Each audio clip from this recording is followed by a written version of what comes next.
Well, folks, here we are again. Trump is being indicted.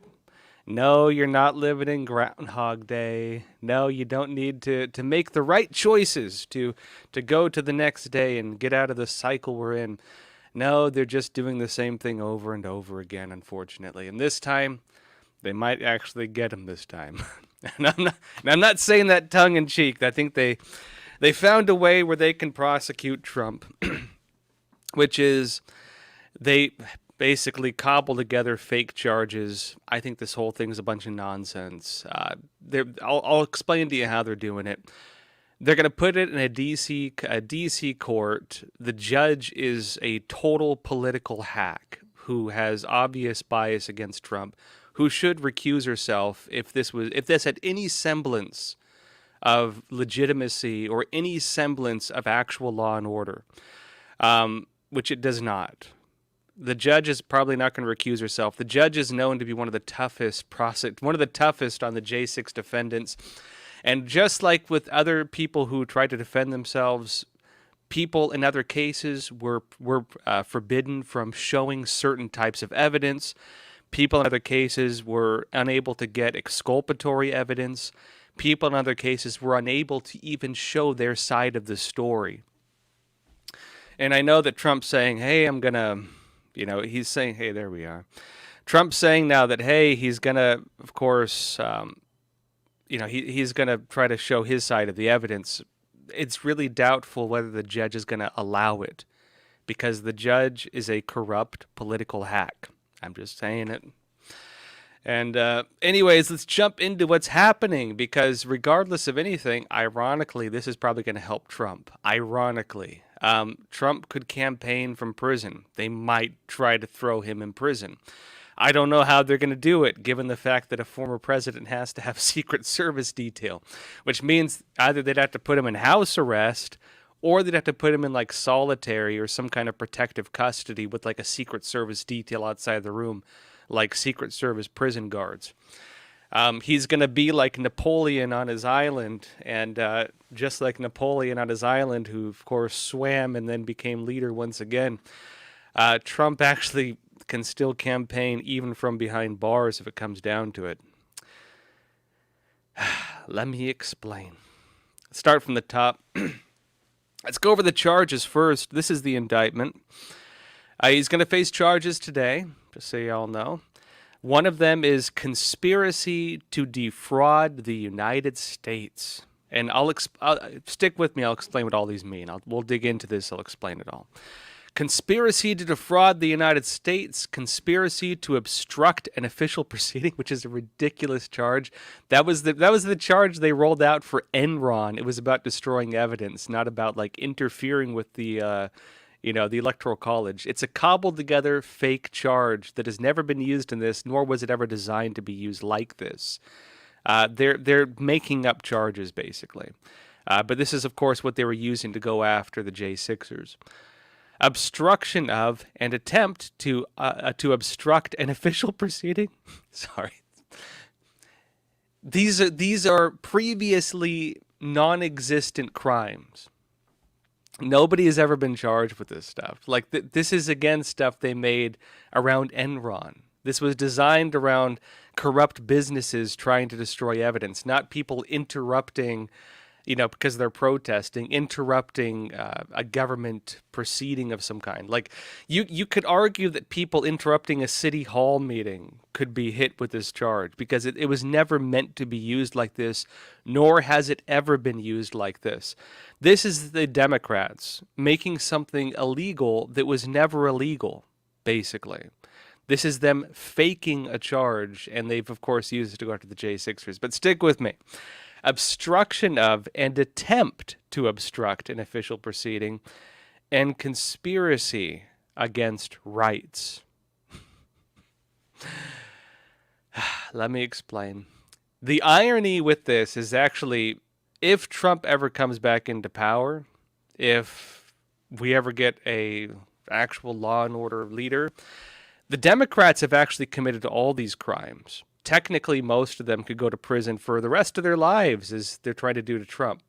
Barack Obama, Joe Biden, most of their cabinets, even some members of the media, possibly. Many of them, a ridiculous number of them, could go to prison for like 400, 500 years if someone were to replicate the same charges against them.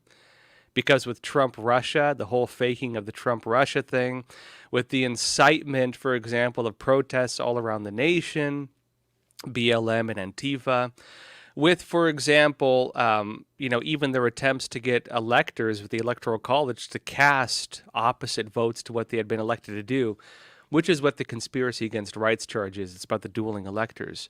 They did all of that. Hollywood actors, mainstream news outlets, most leaders of the Obama administration, most of the Democrat Party, in fact, all of them did this.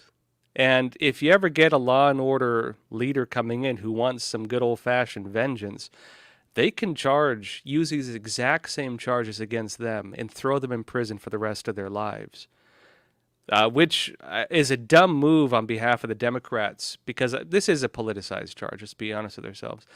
A dumb move on behalf of them, basically making up new crimes and setting notably precedents in order to roll these out.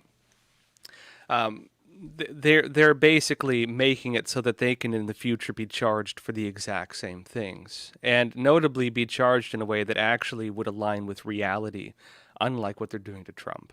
But let me explain. Now, Republicans are claiming that this criminalizes the act of questioning the outcome of an election, and of questioning the deep state. They're saying that essentially what the Democrats are doing is they're making it so it is a criminal, prosecutable crime where you can go to prison for the rest of your life if an elected leader, a president, a mayor, any elected position questions the outcome of an election. And they're saying as well that even doubting the power of the deep state, even questioning their legitimacy publicly, if that leads to protests and so on, that this is now criminalized. You could go to prison for 500 years. Now, the indictment itself, I read the whole thing yesterday. The indictment itself suggests that it's only legal to question or challenge an election within certain legal boundaries. They're saying that you can call for a recount, you can call for an audit, but they're saying that actions beyond that, then you're in unknown territory. And if it leads to protests, if it leads to you trying to get dueling electors, if it leads to you doing these other things they're alleging Trump did, well, then you're committing a crime. Let me explain a bit more. I'm gonna go into this a bit. Real quick, by the way, I'm going to be doing a live broadcast later today with my colleague Steve Lance at NTD for the Trump indictment. So we'll be broadcasting from 3:30 to 5:30 p.m. live. That'll replace tonight's show, but they'll re-air it as well. So tune in live again, 3:30 to 5:30. We'll be covering this whole thing as it happens, and I'll give you all updates. And of course, I'll have a lot more time. We can go in depth into it. I'll give more of my opinions. But let me continue this. Trump is indicted on 4 counts on the 2020 election case, basically, and this is how they're charging him. This is how they're making their case. They're cobbling together several different instances. Now, remember, we were expecting Trump to face charges in addition to everything else, right? Classified documents, the fake Stormy Daniels thing. Who knows what else they might come out with? Maybe he, spoke angrily at his dog one time. Who knows what they might try to charge him with. But this is how they're doing it. Okay, they're taking several of these charges and cobbling them together to create the illusion of a conspiracy. And so they're taking for example, the Georgia case, the J6 case. They're taking these things and they're cobbling them together. The way they're doing it is they're saying it's the charge, for example, 1, that Trump knowingly lied. And that's actually going to be one thing they're going to have to prove. They're going to have to prove that Trump did this knowingly. I should note, they're going to find him guilty no matter what. I'll tell you right now. There's almost no possible way Trump is going to get a fair trial. Almost no possibility with this, given the established political bias and personal bias that the judge has, which should lead her to recuse herself, and I doubt she's going to do it. Even then, with the current Justice Department, it's doubtful whether anything would happen. Although Trump will probably appeal it, and you're going to watch this drag on for probably like a couple years, realistically. Long enough, at least, to get past the 2024 elections, and then maybe they'll have, whoever, if Trump doesn't get in, have whoever gets in, pardon him because the nation needs healing. Watch. Right? But this is how they're doing it. They have to prove that Trump knowingly lied. It's going to be very hard to do. They have to prove that Trump knowingly misled the nation about the election, claiming the election was rigged. And notably, according to the indictment, they claim that Trump, that his lie was that there was enough rigging or enough foul play to have changed the outcome of the elections. That's the technicality. So not only are they saying that they're acknowledging that there was probably some anomalies and there were some issues, and you hear Mike Pence saying this.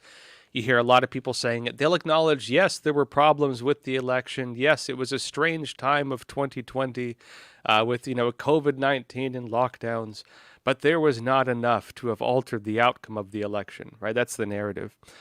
They're going to have to prove that Trump knew that and lied about it, claiming that there was enough to have altered the outcome of the elections. That's one. They have to say that Trump lied. Trump tried to deprive people of their right to vote by encouraging dueling electors. So after, of course, and also of launching investigations. So Trump's investigations are being framed as a crime. His, calling for the Justice Department to launch investigations into the elections and so on, they're criminalizing that. They're saying that is the dueling electors, because 7 states had dueling electors, which notably there's Democrat-established precedents for. Actually, dueling electors have been accepted in the past. But they're making that a crime.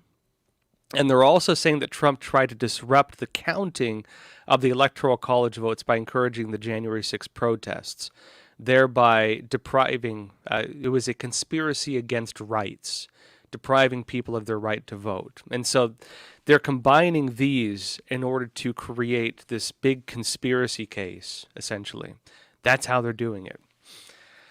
Let's jump over to Epoch TV exclusively, because when I'm talking about the elections and stuff like that, YouTube likes to ban me. And give me a strike, which they've done several times. If you get 3 at a time, they actually delete your whole channel. I've gone much further beyond that, I believe, but they clear after a certain amount of time. But I don't like getting them because I can't post for a couple weeks. So let's jump over to Epoch TV, where we can say whatever the heck we want. And join me on Epoch TV again. We have flash sales going on. You can watch the rest of this episode. We have our live broadcasts. We have Trump's speeches. We have stuff that I can't show you on YouTube because they delete it.